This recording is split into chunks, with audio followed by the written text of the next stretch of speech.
1000 millième, une émission présentée par Gallian, acteur de référence des assurances dans l'immobilier. Information, gallian.fr. Radio Imo, l'information immobilière.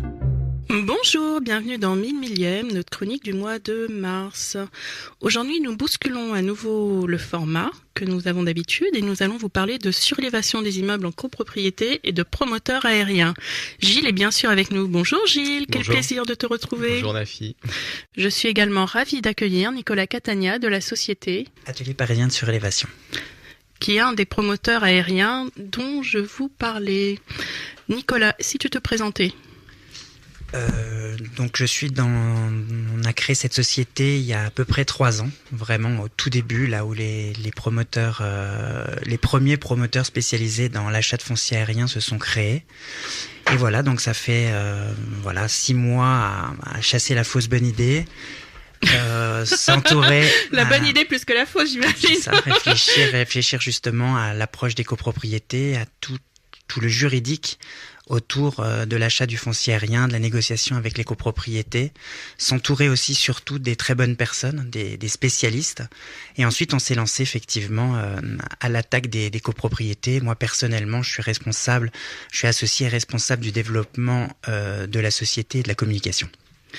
Pourquoi aujourd'hui nous vous parlons de surélévation ? Parce que le sujet est à la mode à Paris, tout au moins, et beaucoup d'immeubles y sont confrontés. Par exemple, je gère un portefeuille de 50 immeubles à peu près, et j'ai 3 projets en cours, dont un avec Nicolas justement, et certainement bientôt 4. Ça fait quand même à peu près 8% de mon portefeuille qui est concerné par ce genre de problème.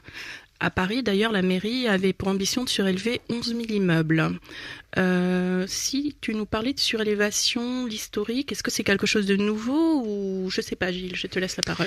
Alors la surélévation, c'est pas nouveau. Certes, c'est à la mode, c'est un sujet d'actualité, mais c'est c'est assez ancien comme type d'opération. Les premières surélévations à Paris sont arrivées au début du XVIIe siècle.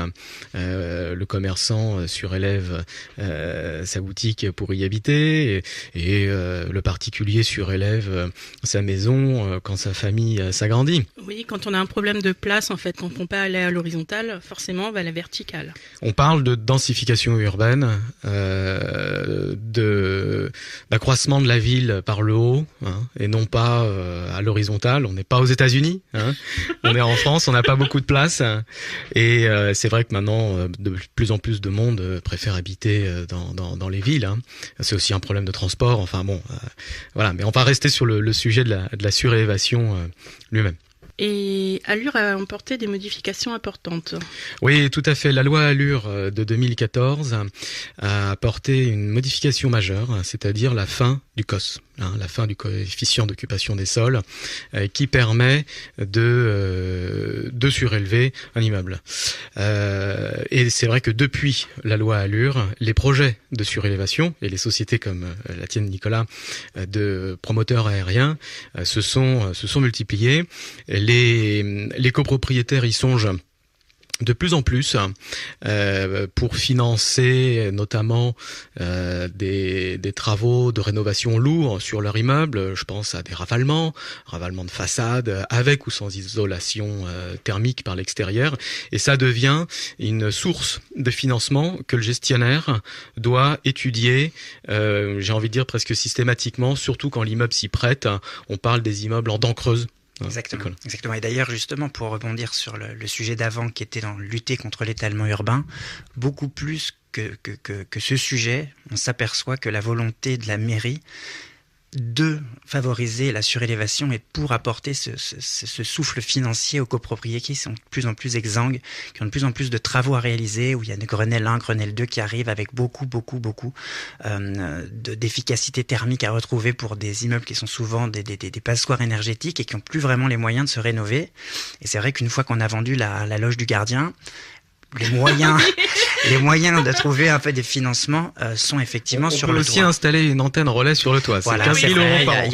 Il y a ça aussi. Effectivement, nous, on s'aperçoit que l'effet vertueux, il faut beaucoup de pédagogie. C'est ça aussi. Nous, on a décidé de s'attaquer à la copropriété avec beaucoup de plaisir, mais c'est vrai qu'on rentre dans une micro-société avec avec des envies différentes, avec parfois des craintes, avec beaucoup de choses. Une fois que les gens ont compris qu'effectivement, on surélevait depuis très très longtemps, que c'était de plus en plus maîtrisé, qu'on surélève maintenant très léger, et de tous les avantages, qu'on va refaire la toiture, qu'on va partager les tantièmes, enfin tous ces effets, tous les faits vertueux que peut avoir une surélévation, et de se dire que en plus on va avoir les moyens de se rénover.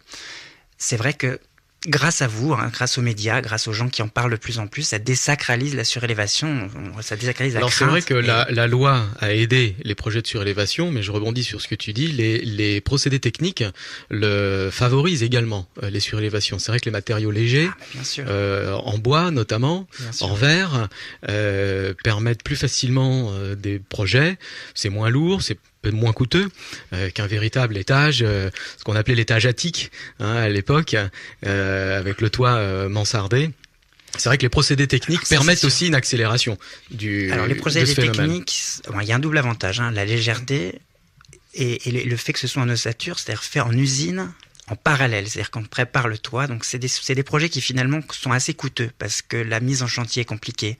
La surélévation, ça coûte beaucoup plus cher qu'une promotion normale, on a juste à faire les fondations montées. Néanmoins, c'est des projets qui vont vite.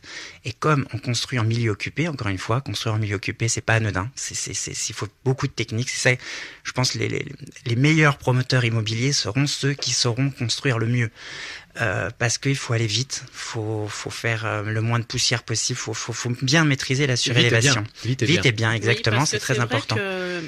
Les premières remarques de mes clients, quand on parle surélévation, c'est les nuisances qui vont être... Exactement. C'est ils pour ont ça peur. qu'il faut... Ils ont vraiment très peur, surtout ceux du dernier étage qui peuvent s'opposer et créer des difficultés. Mais c'est sûr. D'ailleurs, comment ça se passe pour amener un projet en assemblée générale, Gilles ?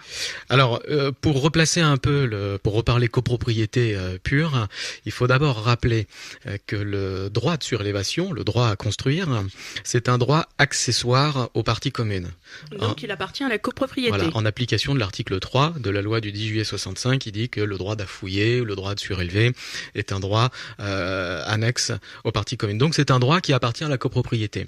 La copropriété peut céder ce droit à un des copropriétaires, le copropriétaire du dernier étage notamment, qui aujourd'hui, depuis la loi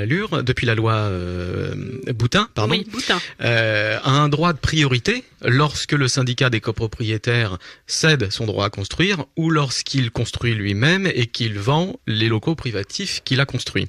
Auparavant, le copropriétaire du dernier étage avait plus un droit de veto. Ça veut dire qu'il fallait obtenir son accord individuel en plus de la majorité de l'article 26 de la loi du 10 juillet 65. Et aujourd'hui, donc le propriétaire du dernier étage n'a plus un droit de veto mais un droit de priorité. Et en plus de ça, depuis la loi Boutin, le syndicat des copropriétaires peut voter un projet de surélévation non plus à l'article 26, mais à l'article 25 si l'immeuble est situé dans une ville qui a institué un droit de préemption urbain. Ce qui est le cas à Paris. Ce qui est le cas dans toutes les agglomérations quasiment. Oui. Nicolas, quelles sont les différentes étapes d'un projet ? Ça se passe en plusieurs phases en fait. Une première phase qui est effectivement une phase d'étude où on va étudier. Donc une fois qu'on a fait d'abord... Les différentes phases sont assez intéressantes. Il y a une première faisabilité qui est la faisabilité administrative. C'est-à-dire, est-ce que mon immeuble est autorisé par le PLU à surélever ? Est-ce que les règles de prospect autorisent une surélévation ? La deuxième, effectivement, faisabilité, c'est le chemin de croix, la complexité, c'est ce qu'on appelle la faisabilité de copropriété, faire adhérer la copropriété à un projet. Donc là, il y a une première AG où effectivement... Est-ce qu'on a... Vous présentez le projet. On présente le projet, etc. Effectivement. Et est-ce que la copropriété adhère à ce projet et elle choisit la société avec laquelle elle a envie de le faire. Une fois que ça a été voté, effectivement, on lance les premières études. Les études pour est-ce que là, c'est la faisabilité technique. Est-ce que mon immeuble peut recevoir une surélévation ? Voilà. Et là, effectivement, une fois qu'on sait, on repasse et après, on en passe à la promesse et on va chercher le permis de construire. J'ajoute une dernière chose qui est importante et c'est aux gestionnaires de faire attention. Qu'entend-on par surélévation ? Surélévation, c'est un exhaussement de la panne faîtière, c'est-à-dire la ligne de faîtage. Parce qu'il arrive souvent qu'on fasse un redressement de comble. sans exhaussement de la panne fêtière. Et là, c'est plus du tout le même régime. On n'est plus du tout dans une surélévation qui relève de l'article 35 de la loi de 65, mais on est dans les travaux privatifs affectant les parties communes, c'est le fameux article 25B. Donc cette notion d'exhaussement de la panne fêtière est importante. D'ailleurs, c'est un arrêt de la Cour de cassation de 91 qui le dit. Est-ce que l'un et l'autre voulaient rajouter quelque chose ? Non, mais je pense qu'effectivement, la surélévation, on a envie que la mairie continue à nous soutenir, continue à envoyer les informations aux syndics pour que les syndics soient de plus en plus apporteurs de solutions pour les copropriétés. Parce que c'est vrai que quand on a la prescription, alors moi je parle pour tous les acteurs de mon métier, de tous les promoteurs, on est capable d'apporter un financement, une nouvelle toiture et beaucoup de choses aux copropriétés. Et souvent, c'est surtout de la peur des copropriétés, de la pédagogie qui freine. Et voilà. Alors qu'en fait, 34% des immeubles parisiens ont déjà fait l'objet d'une surélévation. Exactement. Donc on est vraiment dans quelque chose de très classique. Et moi, je voudrais classique. terminer en disant, pour parler des gestionnaires que je représente en tant que président de la NGC, et toi aussi, que la formation des gestionnaires sur toutes ces questions de surélévation est primordiale, parce que le gestionnaire copropriété, l'interlocuteur un peu central, un peu le chef d'orchestre d'une telle opération de surélévation, et qui est très enrichissante d'ailleurs pour notre métier. Très bien, ce sera le mot de la fin. Je vous remercie Nicolas et Gilles d'être venus. Merci à vous Vous deux. pouvez écouter l'émission en podcast, la télécharger, la diffuser et nous aurons le plaisir de vous retrouver au mois d'avril pour parler de notre enquête NGC. À très bientôt. À bientôt. 1000 millième, une émission présentée par Galian, acteur de référence des assurances dans l'immobilier. Information, galian.fr. Radio Imo, l'information immobilière.